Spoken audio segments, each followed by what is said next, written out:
So we've talked about the problem that charter cities could create if Truss and Sunak seriously want to bring over this idea. And it is very, very much, of course, we've talked about these being heavily linked to Rishi Sunak because the guy who came up with charter cities is like Rishi Sunak's mentor. But of course, as I've said before, 90% chance Liz Truss wins the leadership contest. Just because Sunak gets knocked out of the competition doesn't mean charter cities aren't still going to be potentially a thing. Lots of conservative think tanks, especially the Taxpayers Alliance, we went over their document about what they want to do with charter cities. And you may remember it's quite worrying. It's very worrying, the stuff that charter cities can do and the damage that they can inflict on a country. Just look what happened in Honduras, and now they want to bring them over here as an idea to leveling up. We haven't actually heard about them in the leadership contest so far, but we have, of course, heard about Freeports. And of course, we've heard both of the candidates say they want to expand Freeports. And Liz Truss even saying that she wants to sort of have Freeports inland, which you can see already the direction of travel we are heading towards charter cities. So it is ever more important that we start spreading the word and start telling people just how bad not only Freeports are, but charter cities themselves. And we're going to cover that today with this piece. So before we do go jumping into that piece today, please do remember to hit that like, share, and subscribe button. And of course, down below, there are links to my Patreon page and a website link called Buy Me Coffee, where you can, well, buy me coffee. And as always, thank you very much to all those people who do help and support the channel that way. So over we go to the East Anglia bylines today with their covering on this. So the titles are Freeports are a threat to democracy in the hands of Sunak and Truss. I have been asked if I ever looked at the benefits of Freeports. The honest answer is no.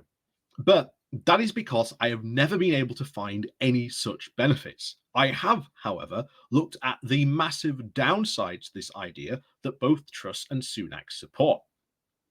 It is important to note that there is no one definition of a free port, and Truss and Sunak are already arguing about what they actually mean by that term. With Truss being the more extreme of the two, there are, however, some common features to note. First of all, a free port need not be a port. It needn't be an airport either, just a location. From a single warehouse to a whole geographical region that a government could declare to be outside the scope of normal regulation. Second, the range of regulation that is subject to the exemption varies, but there are usually some commonalities. Import and export regulations are usually relaxed in Freeport. This means they are, in effect, tariff-free zones. It's a bit like they're still in the EU. The effect of this exemption from tariffs is to provide a tax subsidy to products sold from the Freeport if, and this is critical, they are exported. That means this benefit goes to other countries and not into the UK market. Very often, some or other tax laws are also waived. The most common relate to employment taxes. For example, UK Freeports waive the employer's national insurance charge in respect of people employed in the Freeports, meaning that the cost of employing people is reduced. Again, though, let's be clear, this does not reduce the tax for the employee. All the benefit of this goes to the employer. It is they who are getting the subsidy, and the country as a whole does, of course, lose out on that tax revenue as a result. There are also local taxes that are usually waived, for example, business rates. This means that unless the council in which the Freeport is located is compensated for that loss of revenue, this is which another subsidies to businesses, then the local communities loses out or have to pay more in tax. These are not the only taxes that can be waived. For example, corporation tax on profits arising from freeports can be reduced. And although how you calculate just what those profits are is open to widespread abuse, this is once more a subsidy to businesses.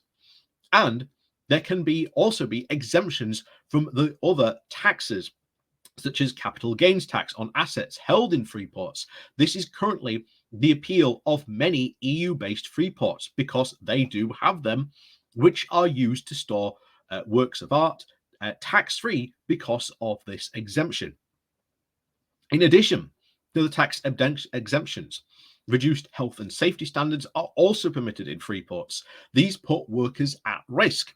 And reduced employment protections are also common, again, putting workers at risk. Environmental standards can also be waived in freeports. So too might be standards on money laundering and other measures intended to prevent crimes.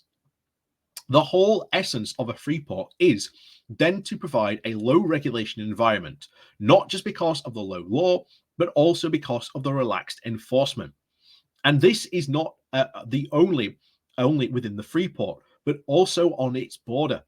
Brazenly, what freeports create are many borders within a country, as goods can move in and move out of different freeports, each within their own separate regulations or maybe even tax rules. When the borders and right-wing politicians say they hate are at the heart of freeports, there is a good reason for this paradox. The more rules there are and the more borders there are, this means a business can end up abusing those rules of the freeports to negotiate their own advantages.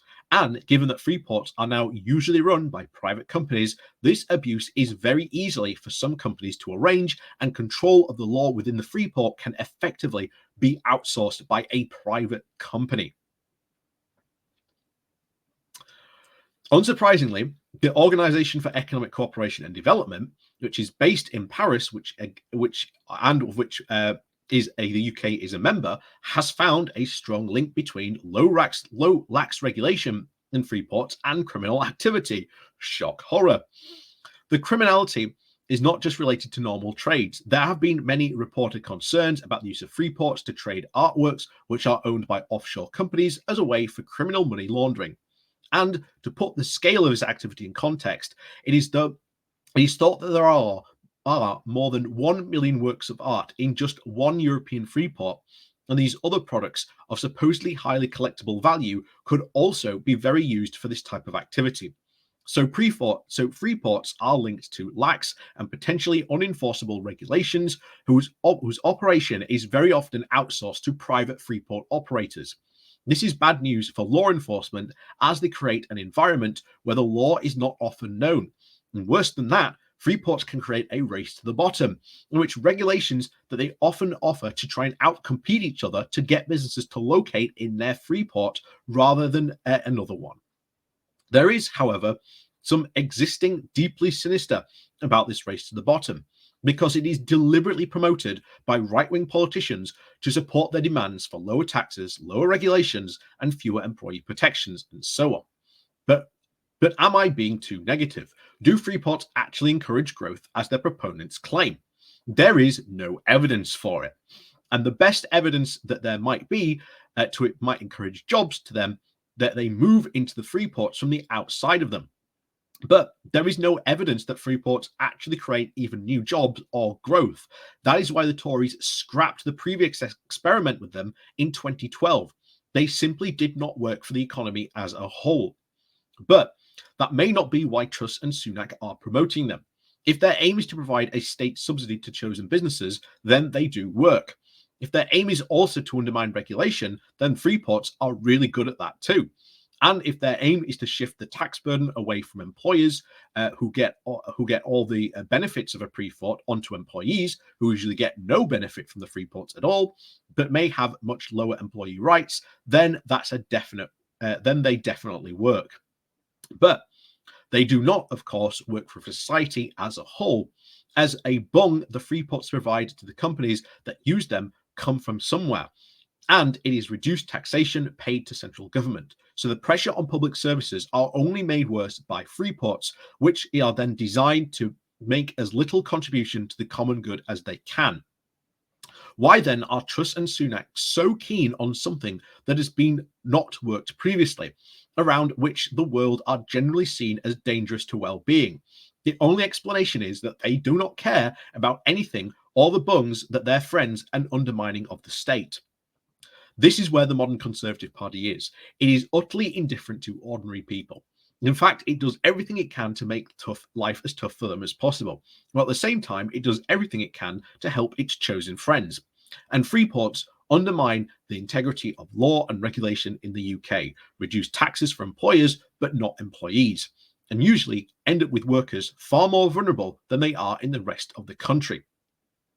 So far, it is fair to say that a policy promoting Freeports is widely as possible, as Truss and Sunak seem to want, is all about undermining the state that we live in and turning it over to private control. And that's the pathway to the end of government as we know it. That is not, of course, the most dangerous dimension to all this Freeport policy. In the hands of two Freeports, it could be very much a Trojan horse used to undermine much of what we recognize as democratic government, and you should be worried.